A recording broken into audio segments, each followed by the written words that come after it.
dernière fois, vous avez commencé le transport transmembranaire, on va le finir aujourd'hui. Donc, vous aviez des membranes privées de sport, le soluté passait à travers, et vous ne vous posiez pas d'autres questions. Pourquoi?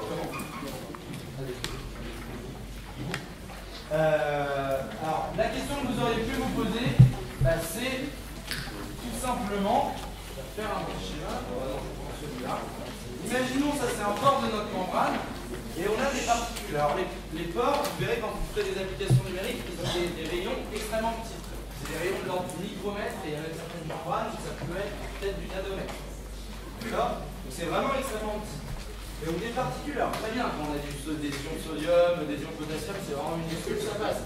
Et imaginons, donc là on a notre rayon comme ça, et qu'on a une petite protéine, on va dire au moins un acide, donc 2-3 acides ensemble, qui fait cette taille-là. Alors théoriquement ça passe, parce que là mon diamètre est inférieur à D, à 2,1. Mais il se peut que, ben voilà, la particule en elle-même ou la molécule, elle ne sait pas où aller. Elle se fait entraîner, elle bouge par agitation thermique, elle n'a pas vraiment conscience. Donc elle ne va pas viser le trou. D'accord? Donc il se peut que, même si elle peut passer, qu'elle tape un peu là-dedans et qu'elle revienne. D'accord? Il se peut qu'elle se bourre, qu'elle n'arrive pas à passer le trou, que ça devienne un peu un acte difficile. Mais bon. Alors, là on va s'intéresser justement à ce principe-là, et c'est ce qu'on va appeler la sélectivité membranaire. Il se trouve qu'il y a certaines membranes qui, vis-à-vis de certaines molécules, vont avoir ce qu'on va appeler un coefficient de réjection. Ça veut dire une certaine probabilité de laisser passer ou non telle ou telle particule. Bon, alors, on va s'expliquer ça. Donc,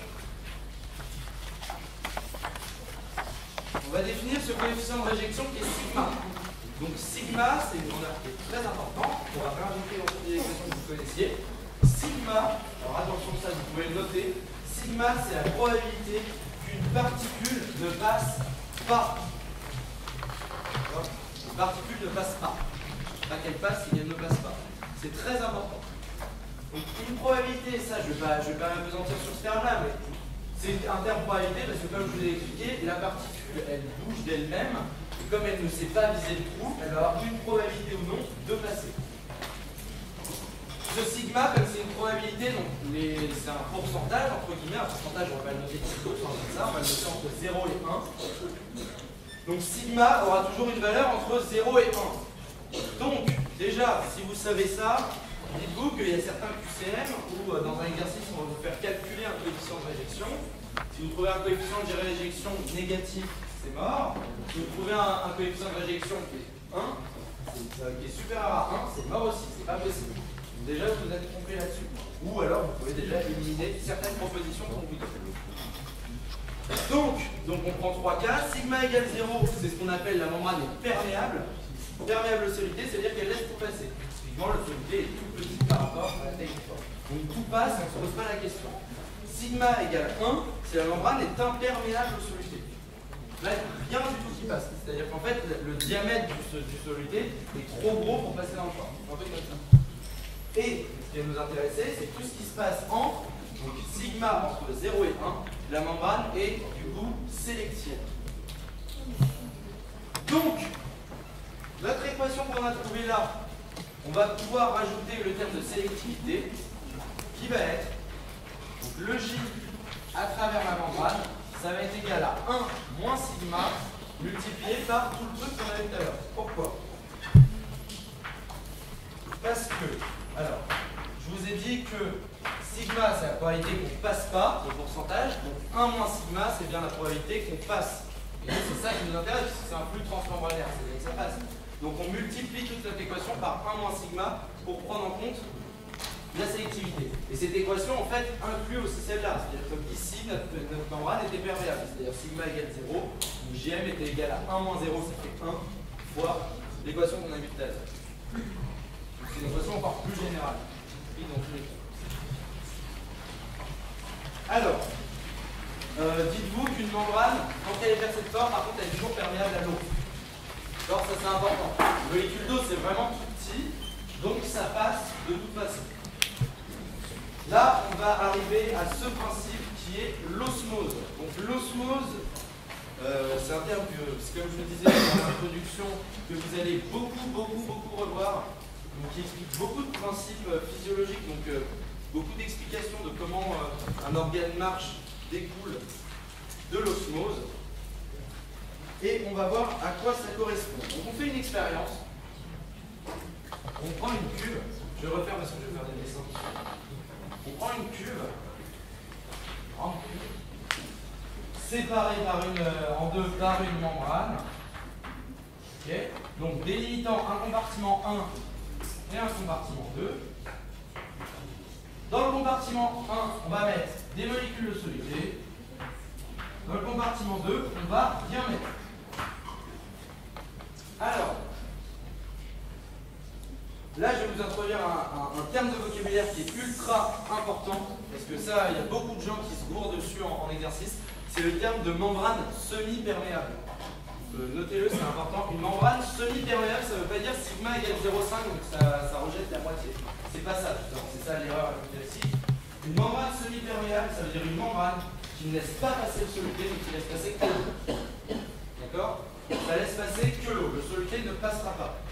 Membrane semi-perméable. Donc sigma égale 1. Si vous suivez. Imperméable à soluté. Je vais voir ce qu'on vous a dit. Alors, ouais, on va le faire un peu expérimental. Donc imaginons que vous êtes dans un laboratoire et vous faites cette expérience. Qu'est-ce que vous allez observer? Vous allez observer un phénomène un peu étrange, qui est ce phénomène qu'on appelle l'osmose, qui va faire que le niveau d'eau, en fait, dans le compartiment 1, va monter. En fait, le niveau d'eau va monter ici, et donc il va bien sûr descendre dans le compartiment 2. D'accord? Alors pourquoi? On va l'expliquer. Je vais vous l'expliquer. Donc déjà, une première façon qui est vraiment la façon pour comprendre, pour se situer de ce que c'est l'osmose, et ensuite une façon un peu plus physique, pour expliquer au final le pourquoi du comment ça se passe comme ça. Alors là, on vous met une putain de gros texte. Ne lisez pas ça, écoutez ce que je vais vous dire. Alors, le principe, c'est que là, comme on a des molécules de soluté dans le compartiment 1, on peut définir une concentration C1. D'accord? Dans le compartiment 2, on pourrait définir aussi une concentration C2, cette fois égale à 0. Le principe, c'est que dans le monde, que ce soit en physique, en chimie, enfin dans les sciences, on parle beaucoup d'énergie à un moment, et normalement vous avez une petite introduction à la thermodynamique en chimie. Est-ce que on vous a parlé de l'entropie? Ouais. Bon alors en gros, le concept c'est dites-vous que chaque chose dans le monde, entre guillemets, si on les laisse à leur état sans modifier un peu leur comportement, chaque chose va tendre vers un état d'équilibre. Ça c'est quelque chose que vous avez peut-être pu remarquer en physique et tout, on va toujours tendre vers un état d'équilibre. Alors donc c'est ça en fait qui va créer notre flux, enfin notre flux d'eau qui va rentrer dans le compartiment 1. L'équilibre c'est quoi? C'est justement cet équilibre de concentration. Parce qu'on a une concentration qui est égale à 0 de ce côté, du côté droit, et une concentration qui est non nulle du côté gauche. Ce qui veut dire que, je vous rappelle que la concentration, c'est un nombre, voilà, ou un nombre de moles, un nombre de particules de moles divisé par un volume. Le nombre de particules ne change pas. Par contre, si on rajoute de l'eau dedans, le volume augmente, ce qui veut dire qu'on diminue la concentration. D'accord? On diminue cette concentration justement pour atteindre un but ultime, entre guillemets, d'un équilibre, c'est-à-dire une concentration C1 proche de 0, enfin, qui tend vers 0, et une concentration C2 qui est égale à 0. Donc c'est ça cet équilibre qu'on va faire. Alors pourquoi à un moment ça s'arrête? Alors ça, il va falloir, ça c'est un des premiers trucs à comprendre, pourquoi ça va s'arrêter, pourquoi ça va prendre ce truc-là. Parce que là, avec ce volume-là, on n'a toujours pas une concentration C1 égale à 0. Mais le fait est que là, vous allez avoir donc des flux d'eau, des densités de flux volumiques, qui ont été des petits JV. Vous allez avoir des flux d'eau qui vont rentrer, et donc qui vont faire monter le niveau d'eau. Mais comme on fait monter le niveau d'eau, on a en fait une différence de hauteur qui va se créer quand on a H, une différence de hauteur qui va faire que là, comme c'est plus haut, il va y avoir plus de pression. D'accord? Vous savez, on a appris que quand on a des niveaux d'eau, on a la pression qui diminue quand on va en profondeur. Comme ici on part de plus haut, et ici de plus bas, quand on est à ce niveau-là, dans cette cube-là, il y a plus de pression, dans cette cube-là, il y a un peu moins de pression. D'accord? Donc en fait, il va s'établir un équilibre entre ce flux d'eau qui va se faire par l'osmose et que je vais expliquer, et un autre flux d'eau qui est dû à la pression. Ça va ça? C'est assez clair? Alors, l'osmose, d'où est-ce que ça vient? Là, je vais vous expliquer une explication physique, il y en a plusieurs. Dans votre cours, vous en verrez deux, donc une qui est un peu fausse, donc c'est pour ça qu'on ne vous la propose pas. Enfin, je ne vais pas vous la montrer, et qui embrouille un peu. Moi, je vais vous proposer celle que moi je trouve assez facile, entre guillemets, par rapport aux autres à comprendre. C'est pourquoi ça se fait comme ça. Pourquoi l'eau d'elle-même va décider à aller dans le compartiment. Il se trouve que quand vous mettez une particule dans de l'eau, dans un solvant, on va prendre de l'eau parce que c'est le solvant le plus courant, vous allez avoir des petites molécules d'eau, là je la présente comme ça, l'eau c'est comme ça, qui vont se mettre autour de notre gros soluté. D'accord? Et tout autour, là je le dessine en 2D, mais il faut imaginer qu'il y a plein de molécules d'eau qui vont se mettre autour et c'est ce qu'on appelle solvater. Les molécules d'eau solvatent le soluté. Donc c'est un principe physique, voilà, vous verrez dans les annales du C2P1, j'avais fait un exercice l'année dernière en tuto qui est tombé sur la solvatation, pour expliquer comment ça marchait un peu. Donc, cette solvatation, qu'est-ce qu'elle va faire? Eh bien, il va falloir comprendre quelque chose, c'est que les molécules d'eau qui sont en prise avec ce soluté, on va les appeler les molécules d'eau liées. Le terme n'est pas très important, mais il faut comprendre pourquoi. Donc, les molécules d'eau liées, c'est-à-dire qu'on va considérer qu'elles font partie de cet ensemble avec le soluté. C'est un ensemble, c'est plus une molécule d'eau toute seule, elle fait partie d'un ensemble avec toutes les autres molécules d'eau liées et le soluté. Donc c'est plus ce qu'on appelle des molécules d'eau libres, qui sont les molécules d'eau qui restent dans le bac comme ça. Ok? Une fois que vous avez compris ça, c'est plus très compliqué. Pourquoi? Parce que vous mettez votre soluté, les molécules d'eau vont solvater le soluté. Ce qui va faire, ça va créer des molécules d'eau liées, et donc ça va diminuer le nombre de molécules d'eau libres. Bref. Donc les molécules d'eau libre, il y en a moins. Ici, il y en a toujours autant. Et donc, la première loi de Fick dit que quand il y a une différence de concentration, on a un flux qui se crée de la concentration la plus haute à la concentration la plus basse. Ici, on a une concentration d'eau libre plus haute. Ici, on a une concentration d'eau libre plus basse. Donc, on va avoir un flux d'eau qui va venir par là. Voilà cette explication. Ça, c'est quelque chose sur lequel on ne va pas vous poser des questions en exercice sur ce principe d'eau liée et d'eau libre.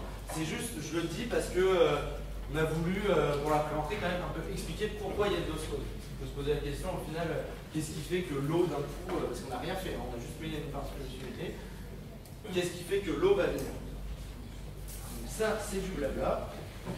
Et donc, on va faire, je crois, ça doit être là, une des dernières équations de votre cours, la loi de Van 't Hoff, enfin une des lois de Van 't Hoff, vers une autre en thermodynamique, qui donne cette fameuse pression osmotique qu'on va noter ici. Donc s'il y a un flux d'eau, c'est forcément qu'il y a une forme de pression. Et cette pression, on l'appelle la pression osmotique. Pour la quantifier, c'est la concentration multipliée par la constante de Boltzmann multipliée par la température. La température, c'est toujours en degrés Celsius. Alors, attention, là il y a une grosse erreur et on vous le met dans le nota bene. Et ce nota bene est très important parce que c'est aussi une erreur en piège qu'on met souvent en exercice. Ben, voilà. C'est qu'il y a deux façons d'écrire la loi de Van 't Hoff. Pi égale CKBT et pi égale CRT. R étant la constante des gaz parfaits. PV égale NRT. La différence, c'est l'unité dans laquelle on met notre concentration. Dans cette première, c'est normalement des molécules, des particules par mètre cube. Donc là, c'est des molécules par mètre cube. Alors que dans cette équation, c'est en mol par mètre cube. Donc là, faites très attention dans les exercices en fonction de comment on vous donne la concentration. Il faudra soit utiliser la constante de Boltzmann, soit la constante des gaz parfaits. Pression osmotique, blablabla. Donc en fait, quand il y avait un équilibre, quand j'ai dit l'eau monte, mais ça ne monte pas jusqu'à l'infini, ça s'équilibre. C'est justement qu'il y a cet équilibre entre la pression hydrostatique, qui est due au surplus d'eau, qui va au-dessus, et la pression osmotique, qui est dans l'autre sens. D'accord? Donc si vous avez bien compris, on aura, ici, si on faisait un bilan des forces de pression, on aurait une pression hydrostatique, je vais noter pression H hydrostatique, force de pression hydrostatique, Et on aurait aussi une pression osmotique, petit pi, dans ce sens-là. Ok? Donc la pression osmotique, elle va en fait dans le sens du flux d'eau. On va pouvoir mettre ça dans certaines équations qu'on a vues au cours d'avant. Alors, je ne sais pas si vous le trouvez, normalement je leur avais demandé de ne pas le dire, mais on vous a parlé de convention récepteur pendant la pré-rentrée par rapport à... Non? Alors en gros, je ne vous en parle pas non plus, mais les delta, normalement delta, si je mettais delta pi, ça se fait pi 2 moins pi 1. En convention, ce qu'on appellera la convention récepteur, et que vous verrez cette année, mais qui n'est pas très importante à comprendre au final, on notera delta pi, pi 1 moins pi 2. D'accord? Et pourquoi? C'est parce que la pression osmotique dans le compartiment 1 est plus grande que dans le compartiment 2, parce qu'on veut un delta pi positif. Alors, donc voilà, ça c'est une notation, delta pi égale pi 1 moins pi 2. Donc, on va reprendre nos équations.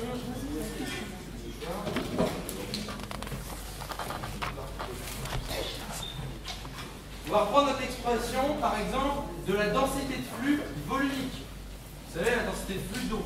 Pourquoi on prend celle-là? Parce qu'une densité de flux d'eau, c'est dû à une différence de pression. Ça pousse plus d'un côté que de l'autre, ce qui fait bouger l'eau.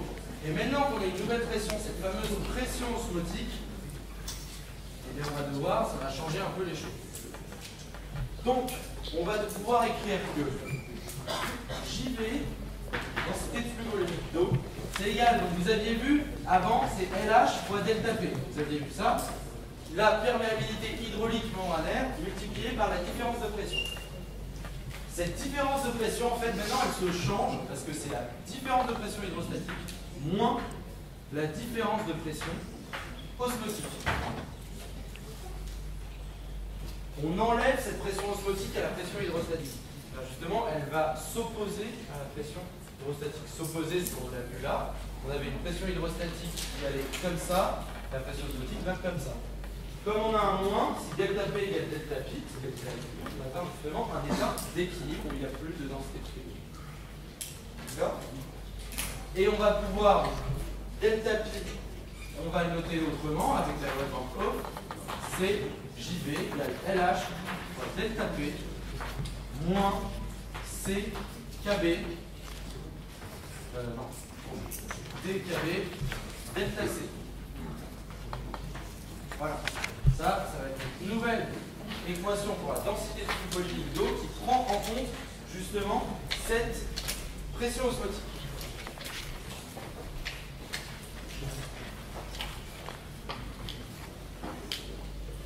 Allez, voilà. Ça, donc. Et maintenant, on fait le bilan et on va tout mélanger. On va mettre de l'osmose et des membranes qui sont pas totalement perméables pour un sigma, donc justement entre 0 et 1. Pourquoi? Donc là, en fait, on avait considéré dans cet exemple-là, on avait dit c'est une membrane semi-perméable. Je vous le rappelle, ça laisse passer juste l'eau et pas le soluté. Maintenant, on va imaginer une membrane qui est sélective, donc qui laisse passer une partie des solutés, mais pas tout. Si ça ne laisse pas passer tout, ça veut dire qu'on va avoir en plus une osmose qui se fait. S'il y a des particules qui restent d'un côté et qui ne vont pas rentrer, on fait en plus une osmose. Donc, c'est les équations que vous avez déjà au tableau, à l'écran, qui vont être, donc on va un peu argumenter celle-là. En fait, on va juste rajouter un fameux sigma en prenant en compte le coefficient de rééjection. Pourquoi on le rajoute là? Ça, donc en fait, je vous dis tout le temps pourquoi, mais c'est ça qui est important quand vous apprenez les équations, c'est de vous dire à chaque fois pourquoi on rajoute ce terme, pourquoi on multiplie par ce terme, pourquoi on divise par ce terme.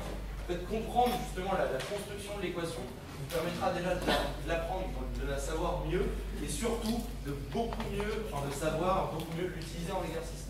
Parce qu'une fois que vous avez entièrement compris une équation, de comment elle a été construite, comment on peut la manipuler et tout, c'est là où vous aurez plus, enfin une fois que vous arriverez à ce moment-là, vous aurez plus le problème que la plupart des gens en physique, c'est je connais mon cours, je regarde un exercice, c'est la première question, je ne sais pas quoi faire. Parce que ça, c'est justement qu'il faut s'entraîner à connaître ces équations. Pas les connaître par cœur, mais connaître comment elles sont construites. Quels sont les termes qu'il y a dedans, etc. Donc, en fait, on multiplie sigma ici, pourquoi? On ne va pas multiplier devant tout, parce que pourquoi on multiplierait sigma devant delta P? Là, on a juste une différence de pression hydrostatique. le coefficient de réjection de la membrane n'a aucun rapport avec ça. Par contre, il influe sur cette fameuse différence de concentration. Donc, on va multiplier par la différence de concentration. Cette fois, on multiplie par sigma et non pas par 1 moins sigma. Pourquoi? C'est aussi logique. Parce que sigma, je vous ai dit, c'est le pourcentage de molécules qui ne passent pas. Et celles qui ne passent pas, c'est bien celles qui créent l'osmose. Et donc, on multiplie par sigma fois le terme d'osmose qui est divisible par l'équation de Vauquelin. Enfin, la densité de flux total de soluté à travers le pore, on avait vu tout à l'heure que c'est PD fois delta C plus JV fois C bar. De la même façon, on va multiplier tout ça par cette fois 1 moins sigma, parce que cette fois on s'intéresse à cette passe, pour avoir la notion de sélectivité membranaire. Et en fait, là-dedans, dans cette équation-là, est compris le terme d'osmose. Pourquoi? Parce que si vous remarquez, ce terme en JV, c'est le terme qu'on a écrit au-dessus.